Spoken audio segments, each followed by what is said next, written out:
You're listening to the DFO Rundown podcast with Frank Seravalli and Jason Gregor on dailyfaceoff.com. Welcome to episode 46 of the DFO Rundown at dailyfaceoff.com. I'm Jason Gregor, along with Frank Seravalli, coming to you once again live from the woodjerseys.com studio. Got my Boston Bruins wood jersey in the back, and you'll see Frank a little bit up close and personal with the Toronto Maple Leafs one. And you can see really good, intricate work on the wood. It's going to look great in your office, in your fan cave, wherever you like. Go to woodjerseys.com, and they will have more teams all the time. They're going to have all 32. Don't worry, Kraken fans. They are having yours. It's in the works right now, and it'll be a busy offseason at woodjerseys.com, which is fitting, Frank, because I think this is going to be a very busy offseason. Let's get cracking. It's been an interesting week.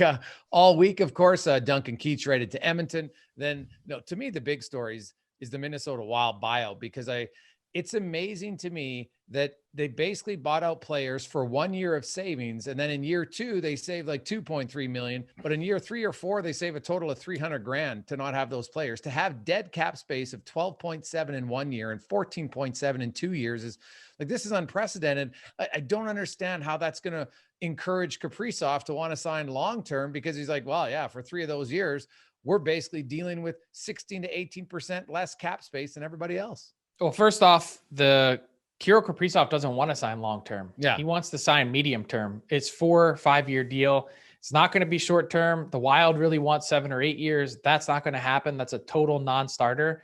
That's the reason why they've gone around and around in a circle. And even with a 7 or 8 year deal at a significant AAV, I think, somewhere in the $9 million range. So he's turned that down. And I think the way you're looking at it now is the way I was sort of looking at it right initially off the hop, but I've sort of reconsidered a couple things. One is that those contracts weren't going anywhere. So they were going to be on the books either way, because the only thing you could have hoped for possibly was an LTIR exception where a player's hurt and can't continue, or that somehow along the way, one of those players would get disgusted enough and walk away. But there's limited leverage for the team because they had the full no moves. It's not like you could send them to the minors and say, hey, you're going to be playing out the string here. So those contracts were on the books. No one was trading for them. So they're going to be there either way in those years, I would think, most likely. In this case, the savings this year allow the Wild to be more competitive. And I think moving forward, I think the pressure just ratchets up, as we talked about with Michael Russo on the pod last week. It ratchets up on the young prospects that they have in the system. You need to have players producing and performing on entry-level contracts in order to win in the NHL. The Tampa Bay Lightning are one of the very few exceptions as to how they were able to win their cup without that.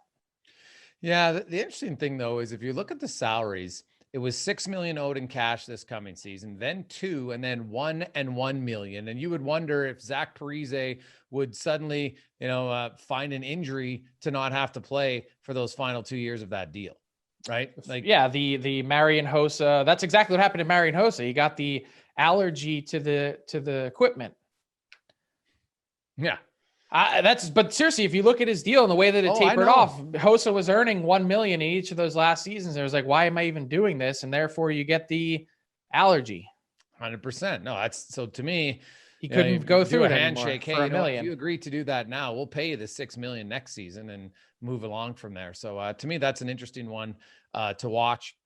The other one, because of that buyout, there was lots of story. I think it's important to mention to all of our Canadian listeners and viewers that free agency, the Canadian teams, they're at a disadvantage. Last season in the NHL, you had basically 27% of the players were American. And out of those, and so that's just, over a quarter of the league. American players don't sign in Canada for free agent deals, especially top-end free agents. Since 2016, Frank, the only one who played a significant role on any Canadian team was Ron Hainsey when he signed in Toronto for 2 years. And he was 36. And then he signed after that 1 year in Ottawa. The other Americans who have signed since 2016, the likes of like Al Montoya for 1 year in Montreal, Matt Hendricks, Trevor Lewis, Nate Thompson in Winnipeg on 1 year deals. Derek Forbort did sign a 1 year deal last year for $1 million. But he's actually going to be in demand, by the way. I was talking to a couple people this week. Derek Forbort had a really good year. So he's actually a guy on my list that's rising a bit. Sure. And Nate Thompson had played in Canada before when he signed. Matt Hendricks had played in Edmonton for many years. He's right across the border. It was actually just as close to his home in Winnipeg. But the point is, it's rare. So any suggestion that, Ryan Suter possibly would have been an option instead of Duncan not Keith happening for Edmonton, not happening. And I really think that that's something that I wonder if Canadian teams have to start looking to say, hey, we got to promote the Canadian players should be signing in Canada because the Americans are all staying there. And I understand it from family reasons, everything. I get it.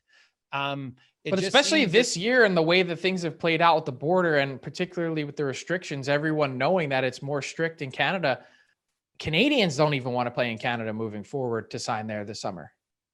Yeah, I don't know if the strictness is going to go away. Let's be honest. Hey, hey, look, I'm not. This is not a political statement, but like I continue to see the differences, and I just talked to another person that was in Canada this week for the first time since the pandemic, coming from the U.S., shocked at the restrictions that are still in place. Can't fathom it. Well, they're going backwards. Look at LA. Suddenly now you got to wear a mask again. It's mandatory because the cases are rising. The benefit in Canada is the percentage of people who are getting vaccinated is significantly higher. And I'm not, by the way, I want listeners and viewers to understand, I would sign in Canada in a heartbeat personally, because you're earning US dollars to live in Canada where the dollar is that much cheaper. If you're going to have to park yourself for the season and spend money to cost of living, that's the way to do it, is to take a 25% return on that. Well, and see, that's one thing that I find interesting is people always talk about the savings in Tampa Bay and other places. And Alan Walsh was on the show and said, well, that's not 100% accurate. But that's also true for Canadians, though, because all the Canadians are earning their salaries in US dollars as well and spending money in Canada. It's a massive benefit. If you're a Canadian, you play in Canada, you get paid in American money. That's huge extra money. You're also just paying more taxes. In some places, yeah. But if you pay more taxes, but you get more money, kind of evens out. So we should actually have that's a podcast idea for later in the summer as things quiet down a little bit. We should have on one of my buddies who's a former NHL player and now turned into an advisor, a financial advisor. Oh, it's key because and I think because there's lots of narratives and myths out there that aren't necessarily always accurate. And I think the big one is anytime like Brandon Saad. Like Brandon Saad's going to be a sought after. Blake Coleman. I think they're highly unlikely that any of the Canadian teams get in the running for those guys just based on past history. Mm-hmm. And it seems like for whatever reason, there may be a few more Americans available as free agents this year than normal. Am I reading that right? Yes. So that there's more available, but there also is 25 American teams, right? So sure the odds are right there. There's more of them. 78% of your league is based in the United States. So I understand that. But when virtually none of the 27% are signing in Canada, that shrinks the free agent pool pretty quickly for those 7 Canadian teams. Mm-hmm. Yeah, I get it. I get it from both sides. I get it. And I also, for me, part of the allure would be to play in Canada also in a hockey market that really matters and cares. So I could see it going both ways, that also there's some players that just don't want any part of that. Now, Frank, we've seen, the big buyouts, of course. Keith Yandel also bought out in Florida. But so that's 4, Tyler, as we're keeping track on the buy or sell from last week. Yeah. When you look at the New York Rangers, I'm assuming they're just waiting, like a lot of teams, until after the expansion draft, just in case Seattle claims one of the players that they are contemplating. There's lots of options around the league of guys who will be bought out. Do you think like this, would Seattle take a chance, or are teams just going to wait for the Ranger buyout? When you say Ranger buyout, are you talking about Tony DeAngelo? Yes. I don't think Seattle, I don't know. They don't. I don't think Seattle has, I think there's a 0% chance that Seattle takes Tony DeAngelo, just given their social standing already that they've made clear in the league. Like they're trying to do lots of different things with their organization in terms of the people that they're hiring, diversity, inclusion, all those things. I can't imagine that Tony DeAngelo would be one of the people that they bring in, given his past and his history. So I think there's been some confusion there. I don't think confusion is the right word, but the New York Rangers had initially finalized their plans that they were going to buy out Tony DeAngelo during the first buyout window. And that goes all the way until the 27th. So they don't owe it to him or anyone else to do it first before then. But at the same time, I think they've been considering some of their other options in terms of what may or may not be out there for a trade for DeAngelo, since I think there is a significant amount of interest in him. But I think those teams are all interested, not at that cap hit necessarily, but at something way lower to take advantage of all the things that have gone on off the ice. Yeah, the Rangers then likely have to get something back, because obviously they can only retain 50%, but they can buy him out at only having to pay a third. So that's been the thing. I think it's $480,000 is the buyout, and that's all they've told teams that they're willing to retain, because that's all they'd be stuck with otherwise. Yeah, and well, you can only retain that was the hang up as to why a trade didn't get done last year. It wasn't because there weren't teams interested. It was because they wanted the Rangers to retain half, and the Rangers saying, why would we do that? Because that means next season we're stuck with half, when they could only go into this season with a $480,000 cap hit. Yeah. The other thing that's interesting, though, is I'm assuming they're looking, if a team really wants him, doesn't want to get into a bidding war and wants to ensure they can get him, maybe they're willing to give the Rangers an asset. And if that means if the Rangers get a pick and they got to pay a little bit extra in cap hit, right, that extra 17%, they'd probably consider it. Mm-hmm. Yeah, I think that's part of it. Yeah. The other offseason news, we're going to have Elliotte Friedman joining us on the pod today. So we'll get into lots of other rumors and league happenings. Frank, I'm fascinated by the goaltending market, Jason. What do you like? There was a report again that the Oilers are continuing talks with Mike Smith, and they need to certainly make some progress there moving forward, but that if Smith makes it to market, that there's an indication from other teams that they'd be interested in signing Smith. So there seems like there's been maybe some pressure ratcheted up there. What's the intel you have on the Oilers goaltending front? Well, they would like to sign Mike Smith, and obviously there's no pressure to sign Mike Smith before tomorrow's deadline, right? I mean, there's no negative for Edmonton. They could sign Mike Smith, they protect him, and that just means that they would expose Stuart Skinner, who's likely the guy that would be protected. They're not going to protect Mikko Koskinen. So, and they're not really at risk of Skinner being taken. Exactly. So there's no risk involved for Edmonton to do it. Whereas they won't sign Adam Larson until after the 21st now, because if you signed Larson today or tomorrow, then all of a sudden you'd have to expose a Bear or a Yamamoto or Puljujarvi, which obviously they don't want to do. But Smith doesn't give them any issues. I've heard two things. Obviously, they've had negotiations. They'd like to get Smith. The other thing, Frank, that I found quite interesting is there has been some teams kicking tires, showing some interest in acquiring Mikko Koskinen, who everybody knows is available. Now, obviously, Edmonton would have to retain salary, I would assume, or take on some salary in return. But that's an interesting one with so many goalies available. But there are teams, who view Koskinen as a solid backup. And I think he is a solid backup. He just at times at the right price. Yeah, it's the wrong price, no question about it. And his consistency is the one concern, I think, a little bit in Edmonton, where he can have stretches. But this year, if you look at his numbers just straight up, and I know that they weren't great before Mike Smith, so I only compared them after Mike Smith arrived, and that's when Koskinen wasn't overused. And in that time, Mike Smith had a .925 save percentage, and Koskinen had a .910. So the suggestions from people that Koskinen's a lock as a backup, I'm not sold on that. Mm-hmm. Interesting. Yeah, I agree with you totally on that. And, I reported on dailyfaceoff.com on Thursday that Darcy Kuemper had emerged as a primary target for both the Toronto Maple Leafs and the Colorado Avalanche. Now, it's really interesting because I actually think that there could be the possibility of a deal between now and when expansion lists are due, solely because of the fact that I think the Coyotes have interest in keeping Adin Hill, and there's some thought that Adin Hill could be the target from Seattle.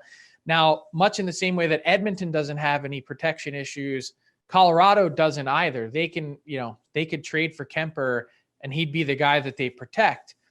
Now, Toronto essentially could do that and expose Jack Campbell, which would change the calculus a little bit. They certainly wouldn't have interest in doing that. I don't think they want to expose Jack Campbell. And I think the other prohibitive factor for the Maple Leafs is that they don't have a first-round pick to trade this season. They traded that in the Nick Foligno deal. Arizona, having forfeited their pick, wants to get back into the first round. And so that's a big part of it. And so there's that acquisition cost factor that I don't know that Toronto is right in there, but I'm wondering if there's any sort of larger deal that can be revisited, because we've talked about this on the pod previously. The Leafs had interest in Connor Garland. I've reported how things have gone off the rails with Connor Garland in Arizona, how they've presented him with no offers, how, even in an ARB case, it doesn't seem to make sense to keep him for just 1 year moving forward. So they're in a spot where they probably have to trade him.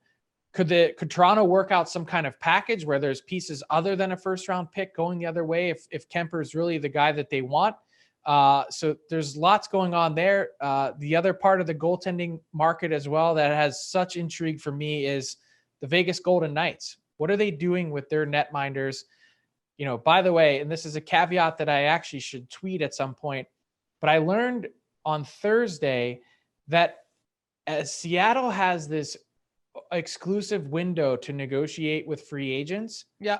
It doesn't include the free agents from Vegas. Yeah, I know that they're not part of the expansion draft, but that actual nuance itself about the free agents doesn't count for Vegas. So those guys that are free agents in Vegas can't be part of the negotiations for Seattle, and they're not in that same exclusive window. So lots of interesting stuff going on. There seems to be a suggestion out there that Vegas already has something in place to send one of their goaltenders somewhere. I can't find any evidence that that's true, but that's certainly something interesting that's percolating. Well, we'll get to all that and more with our guest coming up today in the pod, Elliotte Friedman. Our next guest you see every Saturday night on Hockey Night in Canada and also throughout the season, breaking lots of news at Sportsnet.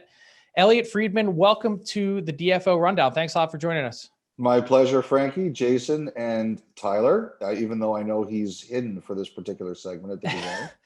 So Friedge, I want to start here.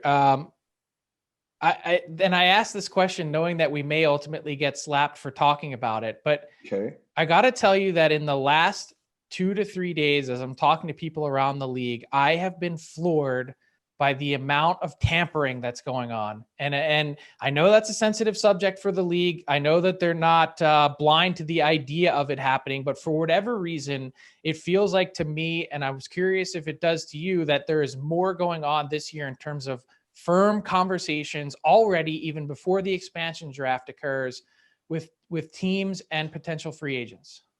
I completely agree with you. And the only reason I'm careful about it, Frank, is not because I'm afraid of getting, smacked about it or anything. That happens, as you know, almost on a daily basis for some of the stuff we talk about. But it's just that I don't want there to be a headline where it says Friedman accuses team of tampering, right? That's the thing I worry about. Like, for example, on our own podcast today, I talk about Landeskog, and Jeff and I talk about how we believe if he hits the market and St. Louis can do it, we think they're going to be all over him, right? And, I trip over backwards to say I'm not accusing St. Louis of tampering because I always worry about getting radioed in that way. Right. So that someone is linking back to like whatever you're saying to the idea that there is tampering out there. Right. That's the team doing it. And that's not the purpose at all. I'm just saying in general, overarching as a theme in the league this year. And I think, frankly, there's some managers out there that are worried, like at this moment, that they're missing the boat on what's happening. Well, then that's why you had, when I worked with Doug McLean, he would always explain how tampering worked. He would joke that you'd call like an agent and you'd say, I'm looking around on my team this year and I'm looking for a left shot D that can play about 22 minutes. And the agent knows that you're talking about his particular player and the name never gets mentioned, but everybody knows what they're talking about. I think you're totally right. I think your theory is right. Part of the reason is we no longer have the weekly free agent talking to period. Part of the reason is the expansion draft, and it affects decisions that people are going to make because we can expose this person if we have another person coming in. I wonder, I had some guys say to me, we'd love to see that free agent week brought back in after what we're seeing this year. But I think you're totally right. It's a ruthless league, Frank. You got to be ruthless to win sometimes. And that's what we're seeing right now. What's interesting though, guys, is that ruthless is one thing, but free agency is really not the path to success if you want to actually win. right? Like since 2012, the only big name free agent that helped the team win was Niskanen and Orpik. And they were both the same summer of 2014. They won 4 years later. Like Washington didn't have any big free agent signings. Tampa Bay, obviously, like Patrick Maroon, I don't consider him, it's a 1-year deal. And I wonder if teams are ever going to figure that out, because the overspending, all it does is just lead to future pain and buyouts down the road. Yet they haven't figured that out. Like, why do you think teams can't control themselves on free agency day, Elliotte? Well, I think because it's free agency it's a great question, Jason. Number one, maybe you don't win, but you can still improve, and that matters. I think the other thing too is that there's some situations, like we're coming out of a pandemic right now, and I think some teams are initially I thought teams would be careful because they lost money and stuff last year, and maybe their team budgets wouldn't be as high. And I think that's definitely the case in some instances. But now you got to fill your building again, right? Some teams I'm sure are worried that maybe things will be a little bit soft. Some teams feel more pressure than others. I mean, you live in Edmonton. After the sweep they had this year in the playoffs in the first round to Winnipeg, you don't think Edmonton feels incredible pressure to improve and look at some of the holes they potentially could have in their lineup? So, I think you're right. I think you have to be careful. You can't do anything too crazy, but don't ever underestimate the pressures that teams face from their owners, their star players, their fans on social media. Now as people are coming back into buildings, there's the head and the heart, Jason. And how many times in our own lives have we said, this is a really stupid thing to do, but our emotions get to us and the pressure gets to us and we do them anyway. It's life, man. It's just like the way life is. Well, it's definitely, they look for the short term and they worry because most of the GMs aren't around for the buyouts. That's right. Years down the road. That's going to be someone else's problem. Yes. What's different about this offseason, Frank had his trade targets the other day. I don't know if I've ever seen this many elite players: Seth Jones, Kuznetsov, Tarasenko. Are you expecting heavy movement between the 22nd leading up to the draft? Like, is that when you think some of these names? And do you think are like Jack Eichel, are these trades for sure happening after the expansion draft and right up to the draft in your eyes? And who's the most likely to go? Well, I think today could be a busy day. Because don't forget there's a roster freeze on Saturday, and I think Vancouver's a team that's looking to do some things. For example, I think prior to the roster freeze, some of the teams. Look, we've seen Nashville with Arvidsson. We're not losing him for nothing. We're getting 2 picks. We've seen Colorado with Graves. We're not losing him for nothing. We're getting a prospect and a pick. I don't think they're going to be the only ones. I think there's going to be more. And then, for example, Ryan Suter, I think there's a ton of interest in him, but I think he's basically said, and other teams have basically said, let's see where we are after the expansion draft. So, Jason, I think there's going to be a pocket right up until the freeze, and I think there's going to be another pocket after the freeze. I do think it's going to be very busy. Eichel, I think, gets traded. He's skating again. He's out there again skating, and I think he's going to get traded. I think Jones is going to get traded. I'm just curious to see if any team gambles on him for a year or they demand, like Philly backed away from something because they didn't have term with him. So I do think, like Jason, I think this year, I think there's a bunch of players out there. Look at Voracek, in Frank's backyard there in Philly. They've told him they're going to try to move him, but they may not. So you might have to be back. And I think everybody understands where that is. I think there's a lot of situations like that out there. Yeah, I think that's a tough situation because they're telling, obviously they've already told him, but the list then becomes public and it's like, that the team doesn't want you back. And then if they can't move you to then have to bring you back, that's a tough spot to potentially be in. I was curious to ask you, which teams in your mind are operating in stealth mode? I've got my list. I think New Jersey was actually a really interesting, the way that they jumped into the fray with Graves. I think they're a team, and their GM, Tom Fitzgerald, has said that they're going to try and make more moves like that over the next 24 to 36 hours. But a couple of the other teams that I'm curious about, Elliotte, One for certain is the San Jose Sharks. Mm-hmm. Not sure exactly what they're up to. I know they're trying to move a number of pieces. I've had Evander Kane on my trade targets list. I'm not sure if that's a deal that gets done. What are you hearing about the Sharks, the Ducks? I think Dallas has a chance to be a really interesting team this offseason. What's going on with some of the teams in your mind that are operating in stealth mode? Well, the ultimate operating in stealth mode team, of course, is the Islanders, because if you leak anything out of there, you're like, you're like Luca Brasi, you're sleeping with the fishes after. So you got to be very careful with Lou Lamoriello. I think New Jersey's a good call. I think they're in on one of the Vegas goalies. Like, to me, Leonard makes more sense for them than Fleury. And I think they would like to see like a Blackwood combination with a veteran. So I think New Jersey's a great call, Frank. I thought Driedger makes some sense there too. I think the Yandel buyout makes me think that Driedger's going to Seattle. But they've been trying to get Driedger to Seattle for a while, and they haven't been able to get it done. Well, because at least with no confirmation. Seattle they're not tipping their hand one way or the other. Right. I think that's the guy they're taking from Florida, but I'm not sure. Like, it's a guess at this point in time, right? I think San Jose will do anything to clear up their log jams. I agree with you. I think they've offered to keep salary on guys. I think they've talked about, I think they've talked about almost everybody on their roster. What would we have to do to loosen up our log jam? I think at times they've offered to keep a percentage of salary. I think they've offered to incentivize people. I agree with you. I think there's a lot on the table there. And whether or not they do anyone, I think it's more likely we're willing to talk about anyone.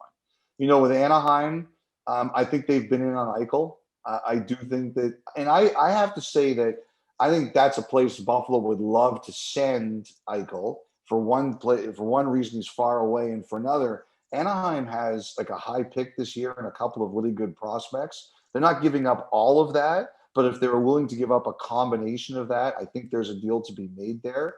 Raquel, they've got to talk about extending him or not extending him. I think that's a name that's going to be out there if they don't like what it's going to cost to extend them. I think Anaheim's a really, really interesting team. I think the other team that's kind of been in stealth mode a little bit that I'm going to be very curious about is Tampa, because I think they're going to go for a three-peat. I think that they're and Colorado's another one too. They're having a problem with Landeskog now. Like, I'm wondering if a Tampa or a Colorado thinks about maybe like a 1-year Seth Jones deal to go for it. Like, those are because I think those two teams are in it to win it next year. And I think they might try to pull some things that give them a chance next year. And I wanted to mention one other team. It's the opposite of stealth mode. It's actually more like transparent mode. That's the Carolina Hurricanes.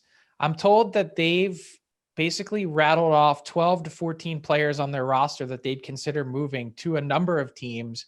And, we had Don Waddell, Jason, you'll remember, on our pod earlier in the year, and he basically said, I'll trade anyone to anyone. He said, I'm not one of those people that sits here and wonders or worries about what I'm giving up. I'm more looking at what I'm getting. And I think that's a fantastic way to look at things. Have you heard anything about, what's going on there with Carolina and also with regards to Dougie Hamilton? Well, I think when it comes to Dougie Hamilton, they're kind of looking in the $6.5 million range is what they'd like to do. And I think Dougie Hamilton is out there looking at obviously bigger numbers. 8? Yeah, I would think so. I mean, why wouldn't you try 8 times 8 if you could? The thing is, I'm curious about, I think Philly's looking for a D. I think Chicago's looking for a D. I think we all know Chicago was interested in Hamilton. I wonder about Seattle, and we mentioned Jersey. Jersey's an interesting one to me. But I always do think there's a chance that maybe he circles back to Carolina and think they're willing to budge. I agree with you on Carolina. I just think that the way that organization has set themselves up is they place a value on every player, and they're not going over the value. And we're seeing that with the coaches. We've even seen that with obviously Hamilton. We're seeing that with Nedeljkovic. Like, yes. Sorry. Yeah, with Nedeljkovic, absolutely. If they don't, look, they're looking at a spot where I think the Nedeljkovic camp thinks that they're in the $3.5 million range, maybe a little north of that, given the way that he played and given his track record and resume. And the Canes are like, well, he's not anywhere close. I think that's true. Now there are some. They don't have a goalie signed, by the way. So like that's the thing. Like Frank, I think there's some people who are not buying what Carolina is selling there. Like I've had some people say to me, "There's no way Carolina is going to do that. There's no way they're walking away from that guy." And I said, Carolina does not believe in conventional wisdom.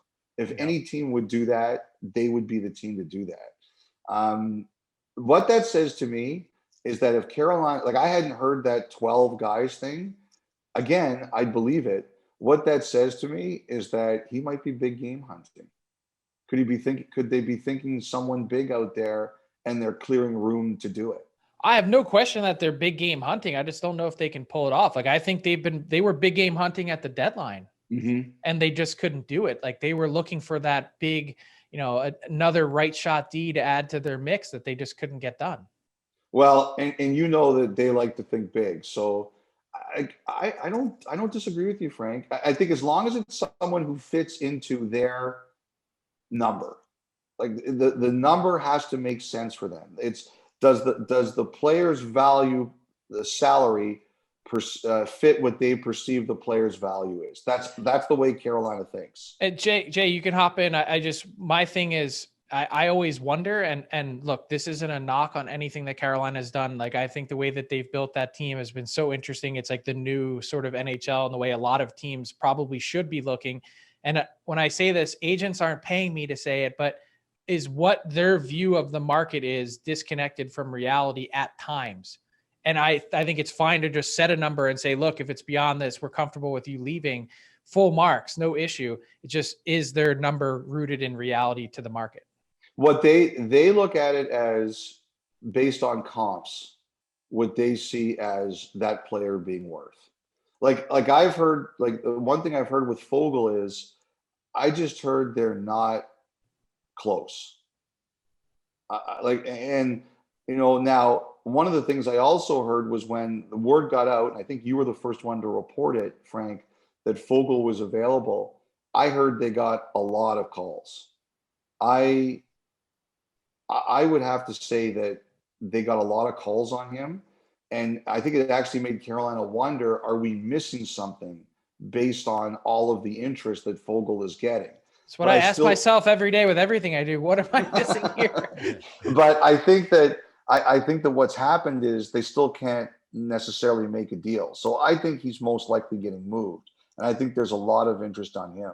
The Nedeljkovic one is really interesting to me. I don't know if there's another team that would potentially not qualify him. We'll see what happens here. Yeah, I'd be stunned if they didn't qualify him, but you never know. Now, Montreal, the big news, of course, Shea Weber, probably going to be done for the season. We'll see if it's career or not, but that frees up a lot of potential cap space for Marc Bergevin. He hasn't been shy at times of being aggressive. Does suddenly, what's your sense on Montreal maybe becoming a bigger player than we thought of, a week ago? Well, I think first of all, they have to get the clearance on it, Jason. The NHL hasn't ruled on this one yet. Like, to me, look, I understand why the league is a little annoyed. It's at the expansion draft time. It's at the free agency time. And there's a little bit of what was Dana Carvey's old SNL character, Church Lady. Isn't that a convenient feeling going on around the league? But come on. He also looked awesome in the Stanley Cup final. Like, the Tampa guys were saying how ridiculously good he played. Yeah, but you know what? And I agree with you on that. But you know what? It's Shea Weber. Like, who thinks he's lying? Like, look at everything that guy has gone through in his career to play. There's no way this guy is lying about his situation. If he can't play, he can't play. The stuff that guy has played through, he's not doing this because he doesn't want to play. He's doing it because he can't. And but here, what am I missing though? Because Montreal, if they just ask him to waive his no movement clause, then he's exposed. He doesn't have a no move clause. He doesn't have one. Okay. They could just expose him anyway. They don't even need the injury. So if he's just exposed, it's no different than Oscar Klefbom. Like, what's the difference? I think the difference is that Montreal wants to know that he's going to be on LTIR so they can know what they can do with the money. Yeah, but if he has surgery at whatever time and he starts the season on LTIR, wouldn't it, like, does that, like, yeah, but then he has to come back. Window. Then he has to come back, right? Oh yeah. So, because for example, say for argument's sake, Weber starts the season on LTIR and then comes back in February. Well, then you've got to make room for his cap hit. Sure. So if you're the Canadians, you want to know. But like the thing is, look at like David Clarkson, Nathan Horton, Chris Pronger. It's not like this hasn't happened before. And I think you have to give the benefit of the doubt to the player in question. This is not a guy who misses games because he wants to. So basically, if he confirms that he's done, that's the only way you can do it, right? Like that's why Klefbom, they're still holding out hope. Maybe I don't think so. I think they know he's not coming. Oh, no. I know he's not playing. I reported that 2 months ago that he was done for this year, but they're like Ken Holland went out and said, hey, he's done for the coming season. We'll reevaluate. But the reality is in Edmonton, they expect him to be gone, but I don't think they're going to get the NHL to rule to put him on that list. So in Shea Weber's case, like as Frank said, so don't protect him. Seattle's probably not going to risk it. Mm-hmm. Then it really doesn't change anything until the season starts, other than that 24-hour window, right? That's probably what they're looking at, Elliotte, where you have what it changes is, what they can do in the off season. You can go at the end of the day, you want to know, are we going to have to be prepared are we going to have the $7.5 million extra cap hit or not? I think that's what I think Bergevin's going to swing for the fences this offseason again. I mentioned Eichel yesterday. Yeah, I think it's true. Like I think he'll look into it. Like Bergevin's whole philosophy. I remember I talked to him about this when he first became a GM. Is if a star player becomes available, you have to look at it because those players just don't become available, right? So he's going to do it for sure. But Jason, you have to know that you're going to have permission from the league to use that hit. The other thing that's going on with Montreal, and I do want to be very careful about what I say about this because we just don't know yet, is there's Drouin's situation too. So Montreal has two situations here where we don't really have a lot of clarity right now. So I think all of that plays into what the league is thinking. Again, it's kind of funny that I had no problem with what Tampa did. Those are the rules, and they could have stopped this if they wanted to, and they didn't. But it is kind of funny that Tampa wins the Stanley Cup against Montreal with Kucherov coming back, and now Montreal might get hung up on a guy who's been played injured half his career. It does seem kind of weird. Yeah, well, the funny thing is the players, you'd have to negotiate that trade. And the reason the players will never go for it is look at all the extra money that was available to players by Kucherov being on LTIR all season long, right? That was an extra $9 million in the cap pool for players. And that's why it would be really difficult, I think, for the league. And it would have to happen in a full regular season, I think, before the NHL took it seriously. Well, it happened in Kane in 2015. But he played the season. He played in the regular season. And Chicago. Yeah, they kept on telling us he was out for a long time, and then miraculously he showed up for Kane. But they also remember, though, guys, they gave up assets to replace Patrick Kane, right? So that his cap space allowed them to go acquire, but they still had to give up assets to do it. Tampa gave up nothing. They were just like, oh, great, Kucherov, you sit here. Now we don't have to trade our guys. Yeah. If it's not against the rules. Oh yeah, I agree. No problem here. I had no problem. My solution to this is very simple. You have to be on the cap at least one day during the regular season in order to participate in the playoffs. That's it. One day. I completely why are we making it harder to have player movement? Why are we making it harder? It's already hard enough in this league. Look at I understand for the players, some players in particular, this week hasn't been a barrel of laughs. I get that. But look at how much excitement there's been among the fans, how much talk there's been in the league. Don't you want that? Don't you want the best possible ability to move players around, to create interest, to create, better teams, to create opportunities for bold people? Why are we thinking of ways to eliminate this? Hey, Elliotte, I love your idea. You know what? The NHL should jump on board with this. Once you're 27 years of age, the max term you get is 5 years. It's going to create more player movement. The reason the NBA is so popular right now, sports is somewhat of a soap opera for sports fans.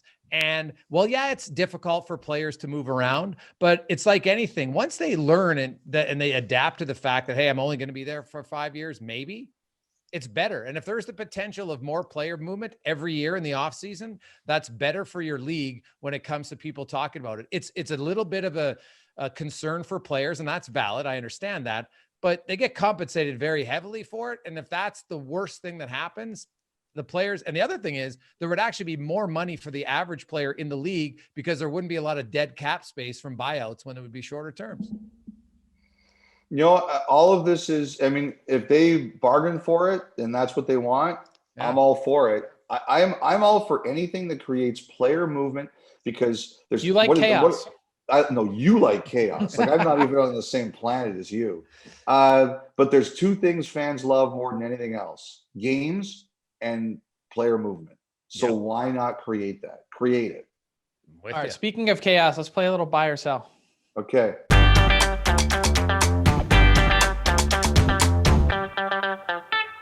Let's get into it here. Buy or sell is brought to you by Roasty Coffee. I cannot come up with my buy or sell questions before I've had my Roasty Coffee. Roasty.ca. They got a subscription box and everything. So it just shows up at your door. If you're lazy, you don't want to move, open the front door. Coffee's right there. Again, roasty.ca. First question here. Jason, you hinted at all the big names on the market. Eichel, Kuznetsov, Tarasenko, all of them. I'm going to say at least one disgruntled star will start next season with the team they're currently at. They won't find a move. And I'll start with you on this, Elliotte. You buying or selling on that? Buying. The name that jumps to my head the most is probably Oliver Ekman-Larsson because I just think it's a tough contract to move. Frank mentioned Voracek. I do think there's going to be situations this year where teams try to investigate moves, but they're just not going to be able to do them. Frank? I'm going to buy the guy that sticks out for me is Kuznetsov. I think with 4 years left on his deal, that's a difficult one to move given, the drop in his production. And I'm wondering if in the back of their minds, as disappointed as Washington has been with how this has played out over the last number of years, that they wonder if this can motivate him and get back to being the player that he once was. Well, I'm gonna be the opposite. I'm gonna say I'm buying only because Eichel, I think, is getting traded for sure. I think Seth Jones is going to get moved, and I agree with Frank that Kuznetsov is the tough one. But they will find a way. Now Voracek, because he hasn't been a star, I'm not including him. So I'm including the highest. Wait, so you don't think Voracek's a star? Not so much anymore. No, I think he's a good player, but he's not like a star anymore. In my opinion, 43 points in 50 games last year. Yeah, it's all right. So, yeah. It's all right. Yeah. Hey, I'm a tough gauger today. So no, I'm not including Voracek because if we include all of the players, well, of course it's too easy. So don't let my segment get off the rails. I'm going to say they're all four will be moved.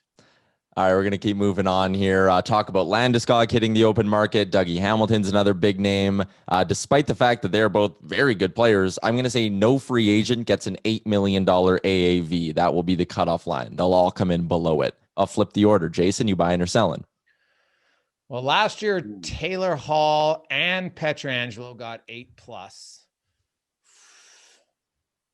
I think a team will give Dougie Hamilton $8 million. So I will sell. I think Dougie Hamilton's getting $8 million. I'm going to sell both those guys. I think get $8 million.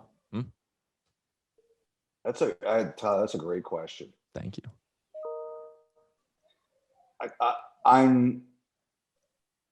I'm buying if Landeskog stays in Colorado. I'm selling if he doesn't. You guys think Landeskog will get $8 million? Wow. Mm-hmm. If he goes on the open market, I think he will. Okay. Wow. Number 3, Zach Hyman. I'm going to say he leaves Toronto, but he stays in Canada. Elliotte, you buying or selling? Buying. Simple as that. You got a room in your basement, Jay? No, I know Edmonton's it's funny. All the Oilers fans are like, don't be David Clarkson. Well, unfortunately, David Clarkson got injured. And but I will agree. But I don't think it's a lock at it's Edmonton, but I do think it'll be in Western Canada. So you're buying as well, Jason? Frank? I'm gonna buy, but I think it's Calgary. I think it's the other team in Alberta. Oh, there we go. All right. Let's stay in Calgary for question number 4. Mark Giordano. I'm going to say he will not be a Flame next season. Frank, I'll let you go first here. Buying. I think Seattle selects him. Elliotte? Buying. I think Calgary, Jeff Merrick said in our podcast today that he heard Seattle's asking for a first and a third to not take players. I didn't hear that when I did the podcast with them, but I made a few calls this morning. And some people said that Jeff is not out of the realm on this one. I don't think Calgary will pay that for Giordano. So I would buy, but I'm not convinced he's going to be a Kraken either. I think he could get flipped. Yeah, I'm agreeing with that. I think he's not in Calgary, but I don't think he's in Seattle. I will say this, though. That is a massive blow, not just to Calgary on the ice. What Giordano and his wife do in that community is amazing. And I think players sometimes don't get enough applause for what they do off the ice. Giordano is an absolute gem of a human being off of the ice. And I think he leaving Calgary is a crushing blow to that community. Last one here. Let's talk a little about the Seattle Kraken. I'm going to say away from the expansion draft, they will make one big splash this summer, and it will be for a scoring forward. Jason, I'll let you go first. Well, that's a good question. Tarasenko, yeah, I would agree that that they're going to do that because there's not a ton of legit top six available in the expansion draft, and I think they're going to go after one, whether it's a free agent or a trade. They'll have a lot of assets, so yes, I think they will get a legit top six forward via trade. I'll buy that all day long. I think that's been the one quest for Ron Francis. It's just not going to happen in the expansion draft. I don't think, based on the guys that are available. So, I've been thinking about this. Why can't he put a package together? Like, why couldn't the Kraken be involved in any sort of Jack Eichel discussion? Why is that not possible? Like, no one's mentioned that. I just, as a theory, why is it not plausible? I just don't know if they have. How many first round picks base. is he going to have? Not prospects, but you could take current roster players, plus the picks, plus whoever you select in the draft. I don't know. It's interesting, Frank. It's not the worst idea you've ever had. I've had some bad ones, so. That's not an interesting idea. I'd buy, Tyler. I'd buy. All right. There we go. That is Buy or Sell, brought to you by Roasty Coffee. Head to roasty.ca. Pick up your subscription box now. Now, before we let you go, Elliotte, I appreciate it. Quickly to Jack Eichel. What do you guys sense? Because if they just get a bunch of draft picks, you're really pushing the can down the hill, because those picks for the most part aren't helping you 3-4 years down the road. Because they can't have another Ryan O'Reilly disaster in Buffalo. They've got to get some legit players back. What are you hearing? Like, are teams going to be willing to give them some legit players, or is it going to be, one player and then a bunch of picks and, high-end prospects? I think, well, first of all, Eichel is skating again. So that's good news. He still might need surgery, but at least he's back on the ice and skating. I think what's going to happen there is it depends on the team. Despite what Minnesota did this week, I think they're still in it. I think they would like to try and pull it off. So what that says to me is that it'll be prospects and picks. Like, it's not just gonna be picks, Jason. I don't think. I think it's gonna be young, good prospects plus picks. But if it's Minnesota, they're gonna have to help the Wild facilitate clearing the cap room, right? From what I've heard, that they've asked teams. They have gone to every team they've talked to, and they've looked at their top young players, and they've looked at picks. They want a combination of both. Like, some teams they've asked, like, I don't know who in particular, but I heard that they asked one team for 3 of their top prospects and a couple of picks. I don't know who that is, but I've heard that's out there. And the team said, we can't do that. Sounds like LA.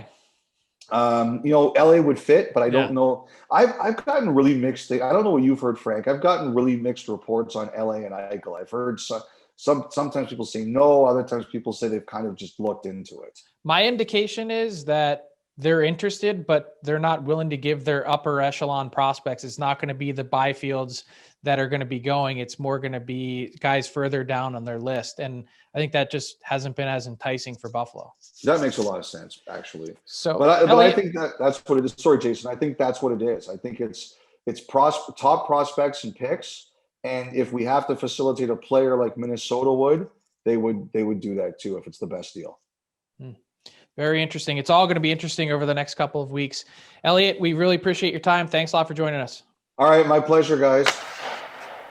Well, that was great with Elliotte, Frank. I know there's lots to digest for hockey fans. It's going to be a crazy few days, maybe even listening to you two in regards of teams and trades and what potentially could happen before the roster freeze. And then after the 21st, I think after the 21st, there's going to be a mad scramble. Usually we've seen some big trades, Mike Richards, Jeff Carter, then there was right after the draft a year with Weber and Subban and Hall. I think, man, from the 22nd to the 30th of July, as what do they call you? Agent Chaos, Frank? Agent of Chaos. Yeah. It's going to be You'll be loving bonkers. It's good. It's good. Stay near a Charger. That's all I need to do. Yeah. Well, hold on fast, Frank, just like your shirt says. Okay. We'll try. Thanks for listening to the DFO Rundown with Seravalli and Gregor. Keep it locked on dailyfaceoff.com and subscribe wherever you get your podcasts from to never miss an episode.